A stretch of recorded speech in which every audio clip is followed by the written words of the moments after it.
Di episode sebelumnya yang Jagak berhasil menundukkan salah satu ketua di kultus demonik, yang bernama Han Soso. Bagi yang belum nonton silakan cek di playlistnya ya. Tak usah lama-lama kita langsung saja ke ceritanya. Di distrik 404 Sin diperlihatkan di kediaman Den Yahwa. Bagi yang belum tahu, Den Yahwa ini adalah tunangan yang Jagak. Sebelumnya kita perkenalkan orang ini bernama Dan Jiho. Dia adalah putra sulung Dan Junghak sang penguasa Sword Pillar Palace. Tak lain dia adalah kakak dari Den Yahwa. Ayah, apa kamu benar-benar akan memberikan Yahwa pada orang itu, tanya Dan Jiho. Ada keributan apa pagi-pagi begini, ucap ayah Den Yahwa. Kemudian dengan suara agak keras Dan Jiho mengatakan, batalkan pernikahan Yahwa sekarang juga. Aku tidak mau adikku menikah dengan sampah itu. Kemudian ayah Den Yahwa pun marah, dia pun berkata, bocah sialan, sambil mengayunkan pedangnya. Kemudian Dan Jiho pun menangkis serangan itu. Apa aku ini masih bocah di matamu? Aku ini sudah menjadi ketua satuan ekstermination, kau berani sekali menangkis seranganku. Ucap ayah Den Yahwa, ayah, apa kau tahu menantumu itu? Dia bersenang-senang dengan wanita di Pinsure Palace beberapa hari yang lalu. Baiklah ayah, kalau kamu tidak mau bertindak untuk membatalkan pernikahan itu, biar aku saja. Kemudian Dan Jiho pergi meninggalkan ayahnya. Di dalam hati ayahnya pun berkata, dia hampir mencapai ranah Supimpin Nachle, putraku memang hebat. Apa yang dikatakan Dan Jiho itu benar. Aku harus bertindak, Den Yahwa adalah putriku satu-satunya. Di tempat kediaman yang Jagak, dia sedang meditasi tapi dia mendengar suara ribut-ribut di luar. Kami dari Satuan Martial Sword, dari Sword Pillar Palace, buka pintunya, kami datang untuk menjemputmu pemimpin muda, ucap orang-orang sambil teriak-teriak. Di dalam Jihami berkata, oh, berisik sekali mereka. Apa yang bisa kita lakukan, katanya mereka adalah Satuan Martial Sword. Kita sudah tahu identitas mereka, bukakan saja pintunya, kenapa juga membukakan pintu? Dipikirmu Small Radiant Palace itu restoran atau apa? Yang benar saja, ucap Wel Haryung. Kalau mereka mau melakukan sesuatu yang aneh-aneh, adukan saja mereka pada ayahmu. Apa masalahnya, ucap Jihami. Tak lama Yal Yoltak pun datang. Ada apa sih ribut-ribut sekali di luar? Orang-orang dari Sword Pillar Palace, mereka bilang datang menjemput pemimpin muda, ucap Jihami. Kemudian Yal Yoltak membuka pintu tak lama Dan Jiho mengatakan, kedatangan kami ke sini untuk menjemput pemimpin muda. Apa pemimpin muda? Wih, dasar bajingan. Dipikirmu pemimpin kultus itu temanmu atau bagaimana, ucap Yal Yoltak sambil berteriak. Pemimpin muda memegang tanggung jawab untuk bertemu adikku. Antar aku ke tempatnya, ucap Dan Jiho.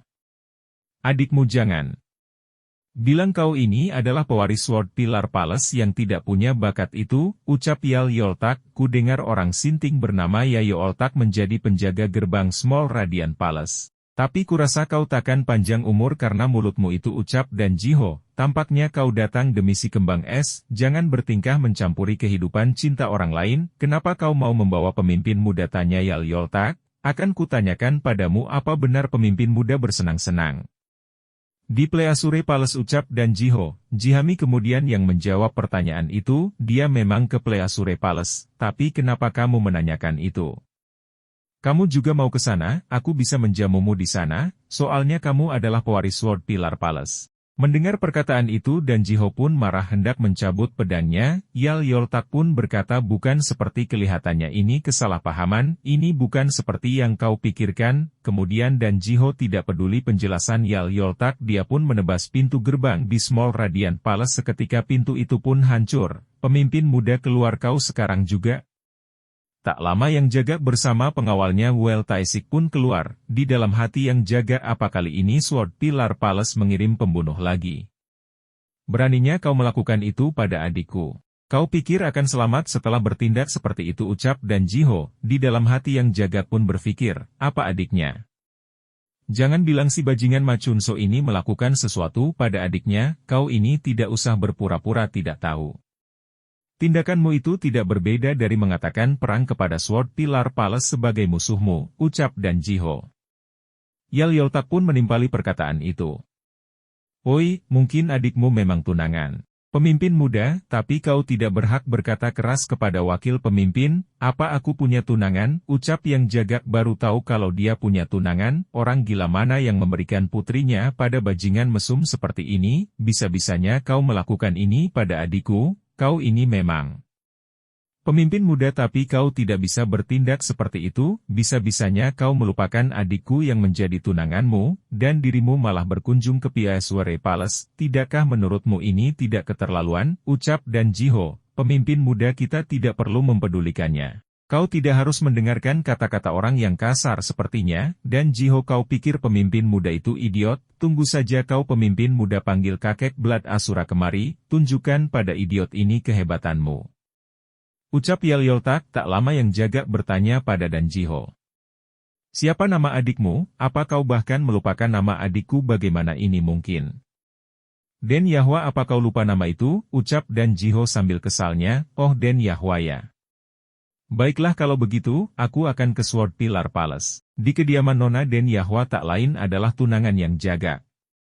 Dia sedang berbicara dengan pelayannya, bahwa dia sudah menemukan pria idamannya. Pelayannya pun bertanya siapakah pria itu, apa di matamu pemimpin muda mulai terlihat seperti pria sekarang, apa kamu sinting, tentu bukan dia kenapa juga aku harus menikahi seseorang yang menganggapku seperti pelayan. Ucap Den Yahwa, kalau bukan dia lalu siapakah pria itu tanya pelayan itu, dengarkan ini, tapi jangan terkejut, dia memakai topeng, mantel dan muncul entah dari mana, demi menyelamatkan Kaisar Zhengtong yang ditahan. Dan melawan petarung murim kultus Radian, dia itu pahlawan yang mengalahkan Han Yuan Utara, satu dari 5 kaisar perbatasan, dan langsung menghilang layaknya angin. Namanya adalah Black Sun si matahari hitam, dia seorang diri menyelesaikan masalah yang bahkan membuat Blood Arts dan Merchant Palace menyerah. Sepertinya nona muda sudah gila membicarakan seorang pria yang bahkan belum pernah ia temui, ucap pelayannya itu di dalam hati, kamu jangan kemana-mana. Pemimpin muda akan segera datang, apa kenapa? Dia datang ke sini, tanya Den Yahwa, apa maksudmu kenapa tentu dia datang? Mengunjungimu, jadi lupakan Black Gun atau apalah itu, mengerti ucap pelayannya itu, tak lama suara terdengar pemimpin muda sampai, sepertinya dia sudah sampai, ucap pelayannya itu, di tempat lain Yang Jagak sedang duduk, di dalam hatinya dia pun berpikir, Dan Yahwa, tunangan Ma Chunso, aku tidak tahu apapun tentang perempuan ini. Kenapa Yaloltak tidak mengatakan apapun, akan kuhajar dia nanti ucap Yang Jagak di dalam hati, tapi tak sengaja dia melihat wanita yang sedang menutupi kepalanya. Dengan kerudung tak lain adalah Den Yahwa yang sedang mengendap-endap. Kemudian Yang Jagak memegang pundak wanita itu, dia pun bertanya mau sampai kapan kau hidup seperti ini, aku datang jauh-jauh ke Sword Pillar Palace dan kau mengikutiku, Den Yahwa pun menjawab pertanyaan itu. Apa katamu? Terus kenapa kamu jauh-jauh datang ke sini, sepertinya nada bicaramu seperti. Kamu tidak datang untuk menemuiku, ini tidak ada hubungannya denganmu, ucap Yang Jagak. Kenapa kau selalu saja marah ketika kita bertemu, apa kau begitu sangat membenciku, ucap Yang Jagak, aku membencimu sangat membencimu. Jadi lepaskan aku sekarang, ucap Den Yahwa ya aku juga membenci diriku sendiri, ucap Yang Jagak sambil menghela nafasnya, tapi aku tidak membencimu ucap Yang Jagak, kau mempelajari seni bela diri. Jadi tidak perlu dikhawatirkan tapi jangan keluyuran begitu, tinggal saja di Small Radiant Palace, kenapa juga aku harus tinggal di sana? Ucap Den Yahwa dengan kesalnya, karena di sanalah tempatmu berada, ucap Yang Jagak. Kemudian Den Yahwa pun pergi tak sadar dia pun berpikir, ku dengar dia menguasai seni seksual, dia pasti menggunakan jampi-jampi itu padaku, aku akan ke desa Tearcreak. Katanya mereka melihat Black Sun di sana, kalau begitu, aku bisa bertemu pria itu. Itu saja yang harus kulakukan ucap Den Yahwa, di lain sisi Yang Jagak di ruangannya sedang menunggu seseorang tak lama ayah Den Yahwa pun datang, lama tidak bertemu, pemimpin muda, ku dengar kau menyelesaikan latihan tertutupmu, aku ingin bertemu denganmu, untuk melakukan pembicaraan mertua dan menantu, oh begitukah tidak kusangka. Kalau akan bertemu Sword Demon seperti ini. Sekarang setelah bertemu langsung dengannya aku mengerti. Alasannya sampai mendapat julukan itu, ucap Yang Jagak, kemudian orang tua itu pun mengambil pedangnya, Apa maksudnya semua ini, tanya Yang Jagak. Aku hanya ingin melihat sekuat apa menantuku, penguasa Pales. Bukankah kau hanya ingin berbicara saja, tanya Yang Jagak, daripada bicara dengan mulut, bukankah akan lebih jelas kalau dengan pedang, ucap Ayah Den Yahwa. Maaf, karena tidak memperhatikan tunanganku, tapi kurasa itu tidak. Belum sempat menyelesaikan perkataannya, Ayah Den Yahwa pun mengangkat pedangnya. Kata-katamu benar atau tidak bisa ku ketahui. Lewat duel, jadi maksudnya mau bagaimanapun, kita tetap akan berduel. Ya kalau begitu maumu. Yang Jagak pun mengeluarkan kuda-kudanya. Apa kuda-kuda itu? Apa dia sudah melupakan cara memegang pedang dengan benar? Kurasa aku sudah salah menilainya, ucap Ayah Den Yahwa. Yang Jagak pun memejamkan matanya berkonsentrasi fokus. Rasanya seperti sedang menghadapi gunung, tebasan yang berat dan tapak keraguan. Orang ini benar-benar seniman bela diri sejati. Kemudian dua bilah pedang saling beradu, dan akhirnya kedua bilah pedang itu pun patah. Dia berada di tingkatan ilmu pedang yang setara denganku, ucap Ayah Den Yahwa di dalam hati. Kemudian Yang Jagak pun berkata, aku tidak mau menikah, itu bukan sesuatu yang kau putuskan, ucap Ayah Den Yahwa sambil berteriak. Lalu kamu ingin aku melakukan apa? Biarkan aku menemui tunanganku. Ku ingin menyampaikan permintaan maafku, tanya Yang Jagak. Sebelum itu pertunangan ini bergantung pada keputusan kami. Itu bukan keputusan yang bisa diambil olehmu semudah itu. Apa kau mau menjadikan satuan Marshal Sword sebagai musuhmu? Ucap Ayah Den Yahwa dengan kerasnya. Seharusnya kau sudah mendengar tentangku. Kurasa kau tidak mendengar habis dari mana aku baru-baru ini. Tak peduli dengan omongan Yang Jagak, dia pun berlalu pergi sambil mengatakan, tinggal di sini untuk sementara waktu bersama satuan Marshal Sword. Akan kuberikan jawabanku dalam beberapa hari. Tak lama Kakak Den Yahwa pun datang. Kemudian dia membawa Yang Jagak ke sebuah pegunungan. Diperlihatkan banyak laki-laki yang sedang berlatih pedang. Tempat apa ini? Kenapa mereka menatapku seperti ini? Gumam Yang Jagak di dalam hati.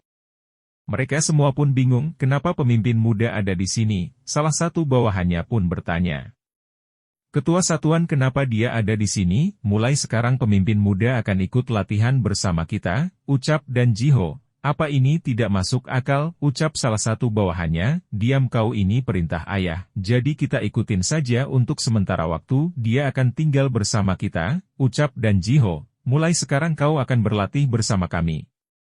Bersiaplah karena latihan kami itu seperti di neraka, ucap Dan Jiho. Baiklah, ayo kita mulai. Oh iya, jangan lupa ganti bajumu. Tak lama mereka semua pergi latihan ke puncak pegunungan. Pegunungan ini juga dikenal sebagai puncak neraka, karena banyak yang mati di tempat itu. Di perjalanan Yang Jagak pun bertanya kepada salah satu anggota yang masih muda, apakah kau tahu kenapa mereka semua sangat membenciku? Oh, itu karena satuan ekstermation. Mereka semua tidak punya keluarga, mereka semua itu yatim piatu. Orang-orang di sini itu sudah menjadi marga dan karena itu Nona memperlakukan kami layaknya keluarga. Jadi Nona sudah dianggap sebagai orang yang khusus bagi orang-orang di sini. Oh, jadi begitu jalan ceritanya. Pantas mereka semua membenciku, ucap Yang Jagak di dalam hati. Sekarang kau sudah tahu kan yang sedang terjadi.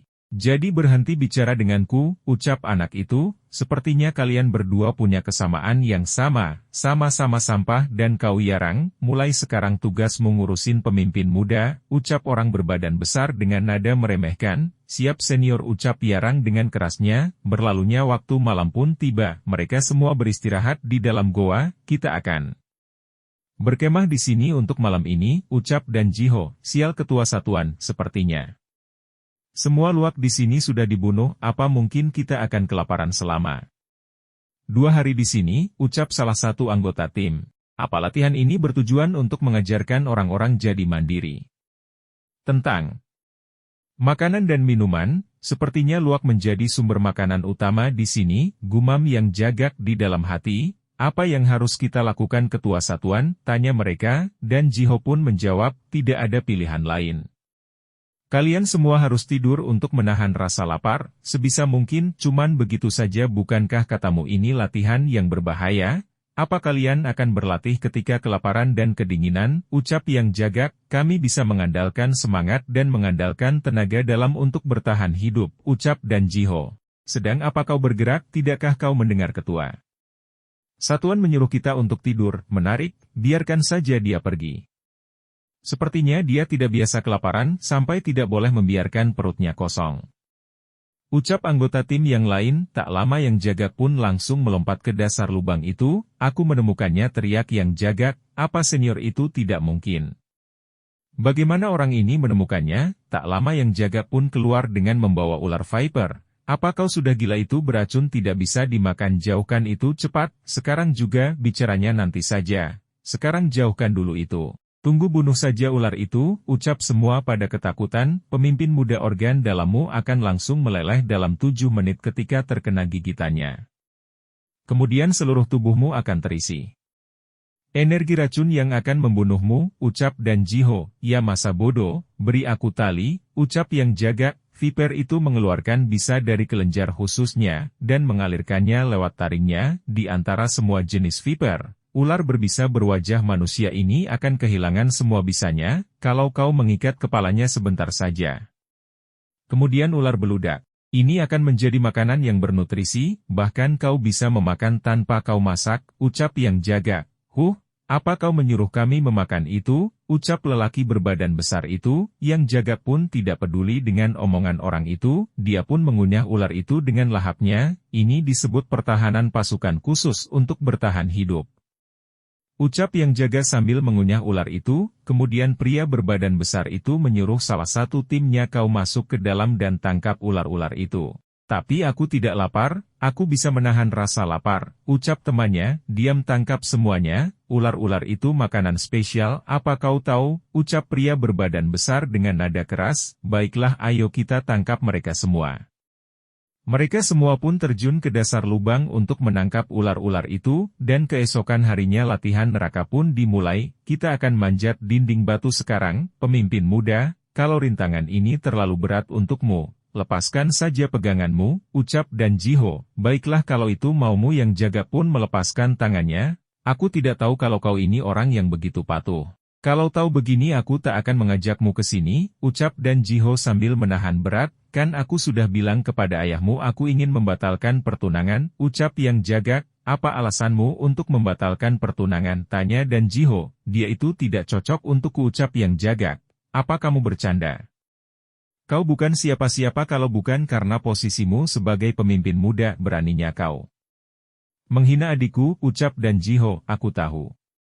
Ya karena itu dia tidak cocok untukku, ucap Yang Jaga. Keputusan itu tidak berada di tanganmu, kau tidak bisa langsung memutuskan itu, ucap Dan Jiho. Ayah dan anak sama saja, ucap Yang Jaga di dalam hati, sepertinya aku punya 2 tunangan yang harus menerima permintaan maafku. Yang pertama Nam Goong Hua, aku akan minta maaf dulu. Yang kedua aku bukan Ma Chun So, jadi aku tidak bisa menikah dan Yahwa aku akan minta maaf dengan benar padanya. Apa aku orang yang ditakdirkan untuk hidup sendirian selamanya, ucap Yang Jaga di dalam hati. Tak lama dia merasakan sesuatu mendekat. Dan Jiho, apa sebelah sana ada goa? Bagaimana kau bisa tahu, ucap Dan Jiho. Cepat, kita harus cepat, sepertinya ada angin kencang yang mendekat, ucap Yang Jaga. Dan Jiho pun mengatakan, seharusnya sekarang bukan waktunya hembusan angin tebing muncul, sekarang bukan waktu yang tepat untuk berbicara itu, ucap Yang Jaga. Dan Jiho, apa kau masih bisa bertahan? Tanya Yang Jaga. Ku yakin Dan Jiho tidak bisa bertahan. Baiklah kalau begitu, akan aku ringankan bebannya, ucap Yang Jaga.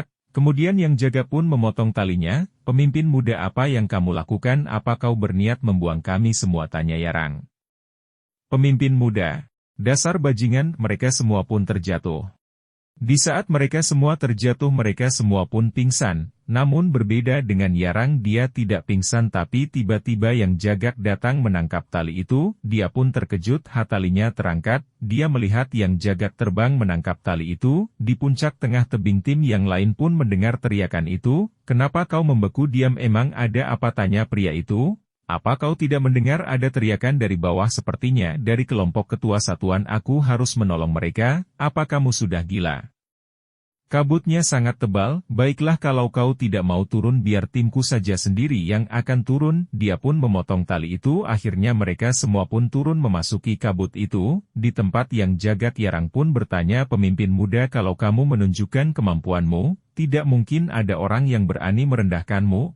Jangan bilang kau tipe orang yang suka menyembunyikan kemampuanmu. Apa kau seseorang yang senang ketika melihat seberapa lemah orang lain? Tanya Yarang sambil menggodanya. Apa kau pikir aku ini orang mesum? Apa kau pikir dengan seni bela diri tingkat atas bisa menyelesaikan segalanya? Ucap yang Jaga sambil memukul kepala anak itu. Aku tidak mengerti, bukankah yang dibutuhkan itu cuman menjadi orang kuat, supaya bisa dipercaya seseorang? Jawab Yarang sambil memegang kepalanya. Yang Jaga pun berkata, tidak semua hal bisa diselesaikan dengan kekuatan. Di kultus radian aku akan menciptakan dunia yang tanpa diskriminasi, tapi kita belum mencapai itu, ucap yang Jaga.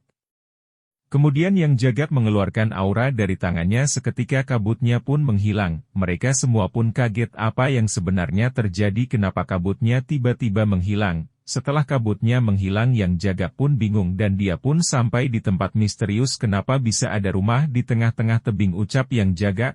Sebaiknya kamu tunggu di sini, aku akan memeriksa tempat itu. Yang Jagat pun memasuki tempat itu. Di dalam rumah itu diperlihatkan banyak puing-puing, sepertinya tempat ini sudah ditinggalkan pemiliknya, gumam yang Jagat di dalam hati. Kemudian dia pun heran, tulisan tangan ini, kuyakin aku mengetahuinya, tidak salah lagi ini tulisan Ma Cheonso. Lalu misteri apa yang sebenarnya terjadi, dan kenapa bisa ada tulisan Ma Cheonso di dinding rumah itu? Kita tunggu di part selanjutnya.